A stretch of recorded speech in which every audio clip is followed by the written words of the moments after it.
The official start to the hurricane season is just weeks away. Here in Southwest Virginia, we're about to get a first-hand look at how these storms are forecast and how they're surveyed, too. Meteorologist Chris Michaels joining us now. And Chris, I know you're really excited about this event that's coming to our area. I'm probably going to lose sleep over the next few nights, just letting you know. But yeah, this is really incredible what's going to be happening on Wednesday from 2 to 5. You can get up close and personal with 2 Hurricane Hunter aircraft, and it's part of an awareness tour that the National Hurricane Center is taking part in.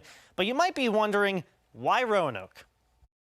There is still a significant threat from the remnants of tropical systems well inland, especially in the mountainous region, and we've experienced that with Michael, to some degree with Florence. You won't just get to learn more about hurricanes. You can get a tour of 2 different aircraft that fly right into the eye of the storm. And then actually go on the 2 aircraft. One's an Air Force aircraft, the other one's a NOAA aircraft that fly through the hurricanes and actually find out what they do and talk to the pilots and the crew members. The event is free to the public at the Roanoke-Blacksburg Regional Airport. Chief Meteorologist Jeff Hanowich and I will be there bringing you live reports starting at 5 p.m. on Wednesday. Live in studio, I'm meteorologist Chris Michaels, 10 News, working for you.